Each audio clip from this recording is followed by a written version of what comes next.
श्राद्ध के दिन चल रहे हैं। प्रत्येक दिन जो भी मुझे अपने घरों में सुन पा रहे हैं, एक जोत तिल के तेल की पीपल देवता के नीचे रख के 7 परिक्रमा लगा के आ जाएगा। कोई पैसा नहीं लगता, तुम ही तुम होगे, हर प्रकार का आनंद होगा। धन कितना भी हो, घर में बच्चे बहुए झगड़ा करते हैं तो सब नरक है। ये पद्म पुराण में उस पीपल के महात्म्य का भारी वर्णन किया है। ये जादू टोना टोटका नहीं है, इसमें भगवत कृपा छिपी हुई है। प्रत्येक दिन पीपल का दर्शन करने से धन्वंतरी भगवान के दर्शन करने का लाभ प्राप्त होता है। उन लोगों को असाध्य बीमारियां नहीं होती, पितृदोष जैसे दोष नहीं रहते पीपल और तुलसी का पूजन करने से। इतनी बड़ी महंगी, लेकिन सब कृपा फ्री में लुट रही है तो भी आप लूट नहीं पा रहे। आप तो वहां जाएंगे ना मोक्ष लेने के लिए, जहां लाखों रुपया लगेंगे, जहां सब चीजें निःशुल्क फ्री में मिल रही हैं, वहां कहाँ जाएंगे? वहां जाएंगे जहां 5 लाख रुपए में विमान आएगा, फिर उसमें बैठ के जाएंगे उड़न खटोला में ऊपर। मुक्ति का कपाट स्वयं खोलिए, आनंद हो जाएगा। अपने आप को आलसी मत बनाइए, अपने आप को प्रमादी मत बनाइए। फुर्ती हो शरीर में, आलस्य युक्त मत बनिए, आलस्यहीन बनिए। यह शरीर कुछ अच्छा करने के लिए भगवान ने दिया। बड़े अब आगे भगवान नारायण क्या कहते हैं, गरुण को सुनाते हैं। हे गरुण, जब जीव को पटक पटक करके हमके दूध लेके जाते हैं तो रास्ते में संवाद होता है वैतरणी के किनारे। जैसे पुलिस वाले ठोक ठोक के ले जाते हैं, फिर अकेले में बिठा करके फिर पूछते हैं, बोल ये चोरी तूने करी? वह कहता है नहीं करी। तो दे पटा दे पटा दे पटा, ये भी मानने को तैयार नहीं होता। आखिर में फिर इतनी मार पड़ती है तब कहता है बस एक बार क्षमा कर दो, अब चोरी नहीं करूंगा, अब रिश्वत नहीं लूंगा। तुम तो रिश्वत की बात करते हो, अगली बार तो मैं अपनी तनख्वाह भी नहीं लूंगा, बच्चों को फ्री में पढ़ाऊंगा। कैसे भी छोड़ तो दो, कैसे भारी मार पड़ती। तो भगवान कथा सुना रहे, नापि किंचित कृतम तीर्थम पूजिता नैव देवता।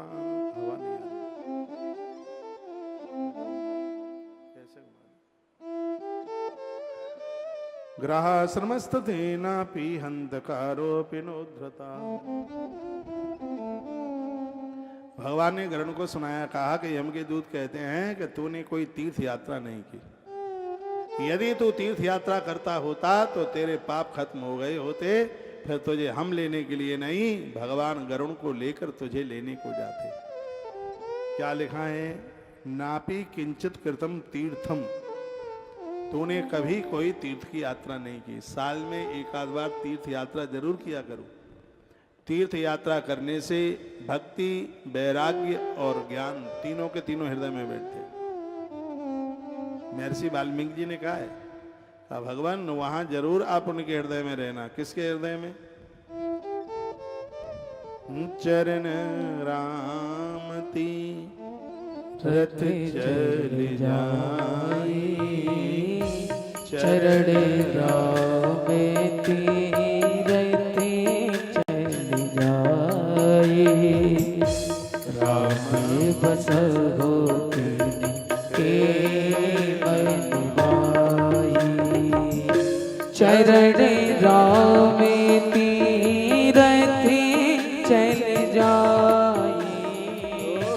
चरण राम तीरथ चल जाई, राम बसहो तीने के मन माई।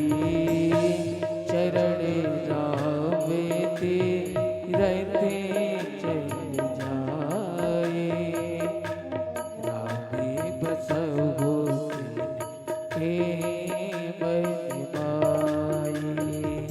महर्षि वाल्मीकि जी ने कहा, भगवान जिनके चरण तीर्थ यात्रा के लिए जाते रहते हैं उनके हृदय में आपका बसेरा हो। तीर्थ हमें तार देता। वर्ष में एक आध बार समय निकालिए, तीर्थ यात्रा कीजिए। जितना टाइम मिले उतने समय के लिए जाइए, लेकिन जाइए। भगवान प्रभु श्री राम जी ने अपने जीवन काल में एक भी तीर्थ नहीं छोड़ा जिसकी यात्रा भगवान प्रभु श्री राम ने न की। ऐसा ग्रंथों में मिलता है। वर्ण है जो तीर्थ यात्रा नहीं की, जिन्होंने देवताओं का पूजन नहीं किया, गृहस्थ आश्रम में रहते हुए जिन्होंने, इसमें लिखा है दीन दुखियारों के लिए, जरूरतमंद लोगों के लिए 16 ग्रास अन्न रोज निकलना चाहिए। एक मध्यस्थ जो व्यक्ति है उसका पेट 16 ग्रास में भर जाता है। 16 में ना भर पाए तो बड़ा वाला पेटू समझ लेना, नहीं तो इसमें क्या लिखा है, इसमें कहा ग्रहस्राम एपस्तो न्यापी हंतकारोपी नोदयन, इसमें बड़े तस्तम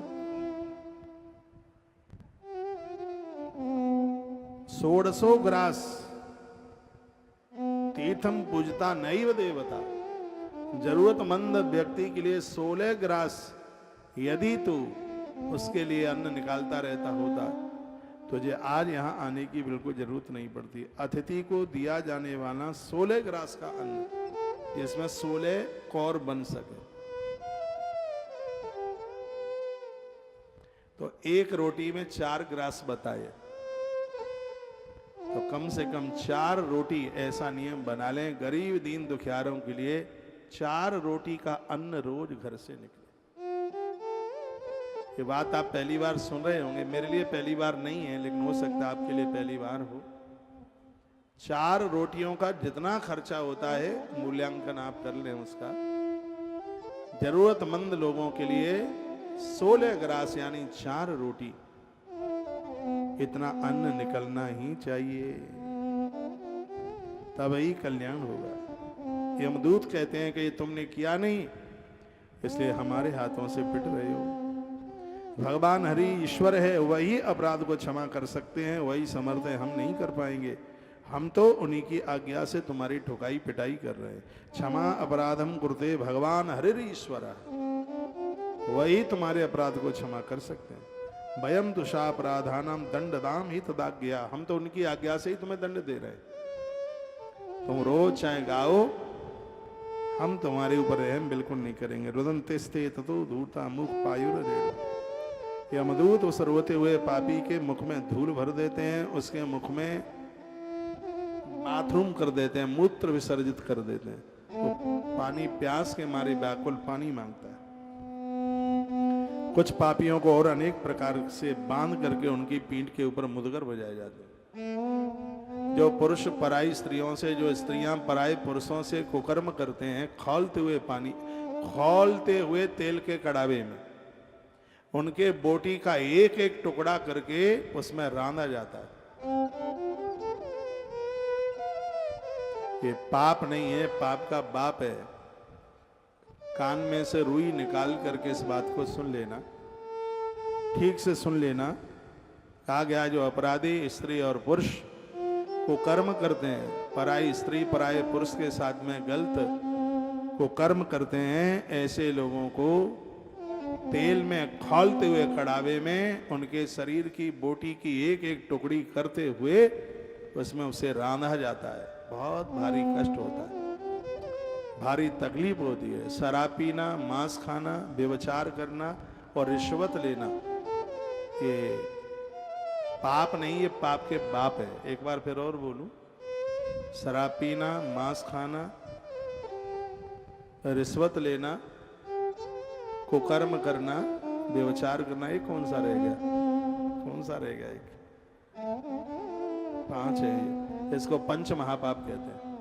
एक बार कैसे छूट रहा है? एक नंबर 1 मदिरा, नंबर 2 मांस भक्षण, नंबर 3 व्यभिचार, नंबर 4 रिश्वत और नंबर 5 झूठी गवाही किसी के देना। ये 5 हैं, इसको पंच महापाप कहते हैं। इनसे हमेशा सावधान रहना,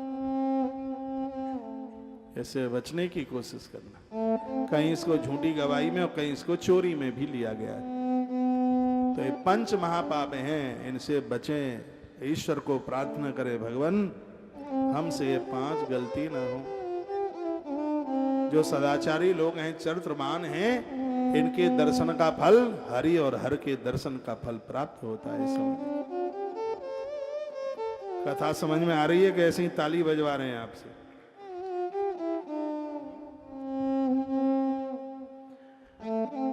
ताली बजाओ नारायण भगवान के लिए।